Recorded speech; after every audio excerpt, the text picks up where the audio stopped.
Hi hello welcome to our channel Dhavali 3990. ఇవాళ మన video వచ్చేసి స్టూడెంట్స్కి బెస్ట్ రిజల్ట్ అనేది తెప్పించడం ఎలా అనేది మన వీడియో అండి. సో టీచర్స్కి స్టూడెంట్స్కి బెస్ట్ రిజల్ట్ అనేది తెప్పించడం అనేది ఒక పెద్ద టాస్కేనండి. ఎందుకంటే క్లాస్లో చదివే స్టూడెంట్స్తో పాటు చదవని స్టూడెంట్స్ కూడా ఉంటారు. అంటే అబోవ్ యావరేజ్ స్టూడెంట్సే ఎక్కువగా ఉంటారనమాట. సో అబోవ్ యావరేజ్ స్టూడెంట్స్కి కూడా ద బెస్ట్ రిజల్ట్ అనేది ఎలా తెప్పించవచ్చో అనేది మన వీడియో అండి. సో నేను చెప్పే కొన్ని టెక్నిక్స్ ఫాలో అయితే ద బెస్ట్ రిజల్ట్ అనేది మనం స్టూడెంట్స్ నుంచి తెప్పించవచ్చు. ఎందుకంటే నేను కూడా ఆ టెక్నిక్సే యూజ్ చేస్తున్నాను కాబట్టి మీతో ఆ కొన్ని టెక్నిక్స్ అనేది షేర్ చేసుకోవాలి అనుకుంటున్నాను. సో ఇంకేమాత్రం లేట్ చేయకుండా మన వీడియోలోకి వెళ్ళిపోదాం. ఫస్ట్ టెక్నిక్ వచ్చేసి ఫస్ట్ మనం సిలబస్ని తెలుసుకొని ఆ సిలబస్లో ఉన్న లెసన్స్ ఏంటో చూసుకొని ఫస్ట్ ఆ లెసన్ అనేది స్టార్ట్ చేస్తాము. సో ఆ లెసన్ స్టార్ట్ చేసినప్పుడు ఏదో ఒక టాపిక్ అనేది కంప్లీట్ అయిపోతుంది.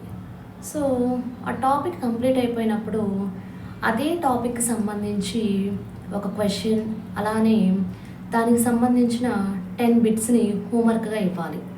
అలానే నెక్స్ట్ డే ఇంకొక టాపిక్ చెప్తాము.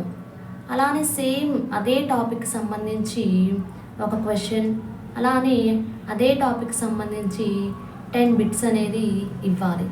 సో ఇలా లెసన్ కంప్లీట్ అయిపోయేంత వరకు ఆ టాపిక్కి సంబంధించిన క్వశ్చన్ బిట్స్ 2 హోంవర్క్గా అనేది ఇవ్వాలన్నమాట.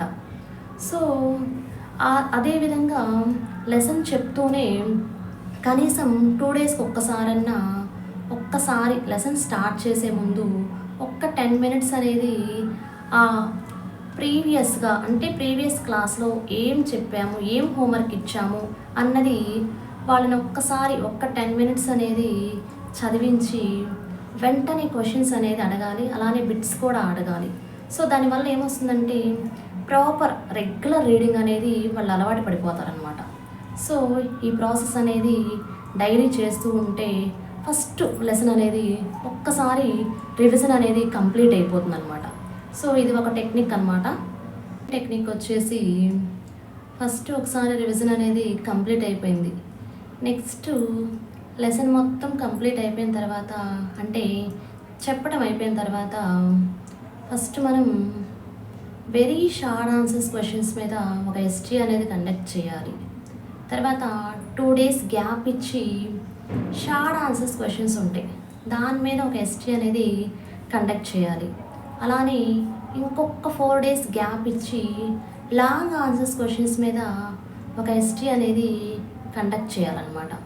సో ఇవన్నీ కంప్లీట్ అయిపోయిన తర్వాత ఒక్క డే గ్యాప్ ఇచ్చి very short answers long answers మీద టోటల్గా ఒక ఎస్టీ అనేది కండక్ట్ చేయాలన్నమాట.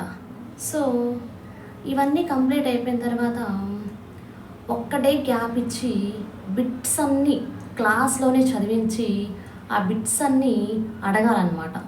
సో ఇలా చేయడం వల్ల నెక్స్ట్ అసలు ఎగ్జామ్కి రాయబోయే టయానికి కనీసం 4-5 టైమ్స్ అనేది రివిజన్ అనేది జరుగుతుందన్నమాట. సో ఈ రివిజన్ జరగడం వల్ల ఏంటంటే ప్రాక్టీస్ అనేది అవుతుంది. సో ఈ ప్రాక్టీస్ అనేది అవ్వడం వల్ల బెస్ట్ రిజల్ట్ అనేది వస్తుందన్నమాట. సో ఇది ఒక టెక్నిక్. నెక్స్ట్ థర్డ్ టెక్నిక్ వచ్చేసి ఎస్టీస్ అన్నీ కంప్లీట్ అయిపోయిన తర్వాత మెయిన్ ఎగ్జామ్ అనేది దగ్గరికి వస్తుంది అన్నమాట. సో ఆ మెయిన్ ఎగ్జామ్ ఇంకా 3 డేస్ 4 డేస్ ఉంది అనగా బాగా ప్రిపరేషన్ చేయించుకోవాలి. అలానే first rank, second rank, third rank వచ్చిన వాళ్ళకి గిఫ్ట్స్ ఇస్తామని చెప్పాలన్నమాట. సో అలా ఎంకరేజ్ చేయడం వల్ల వాళ్ళు బాగా చదవడానికి ఇంట్రెస్ట్ అనేది చూపిస్తారనమాట. సో అది ఒక టెక్నిక్ అనమాట. నెక్స్ట్ ఫోర్త్ టెక్నిక్ వచ్చేసి ఒక క్లాస్లో అబోవ్ యావరేజ్ స్టూడెంట్స్ ఉంటారు, అలానే డల్లర్స్ కూడా ఉంటారు. సో వాళ్ళని డిస్కరేజ్ చేయకుండా you can do it, better luck next time అని ఎంకరేజ్ చేయాలన్నమాట. సో వాళ్ళకి స్పెషల్ ప్రిపరేషన్ అనేది ఇచ్చినట్లయితే మనం ఆ స్టూడెంట్స్కి కూడా బెస్ట్ రిజల్ట్ అనేది తీసుకురావచ్చు అనమాట.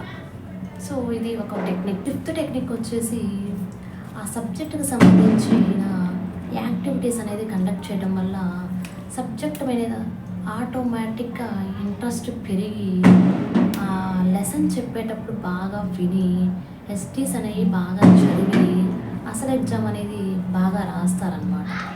సో ఇవన్నీ చేయడం వల్ల ద బెస్ట్ రిజల్ట్ అనేది తీసుకురావచ్చు. సో ఇవన్నీ నేను ఫాలో అయ్యే టెక్నిక్స్. ఇంకా మీరేమైనా ఫాలో అవుతుంటే నాకు కొంచెం కామెంట్ బాక్స్లో తెలియపరచండి. సో ఈ వీడియో మీకు ఎంతగానో యూస్ఫుల్ అయింది అనుకుంటున్నాను. సో మీకు నచ్చినట్లయితే ఒక చిన్న లైక్ చేసి, అలానే కొత్తగా చూస్తున్న వాళ్ళైతే సబ్స్క్రైబ్ చేసుకోండి. ఇంతే అండి ఈ వీడియో. Bye bye.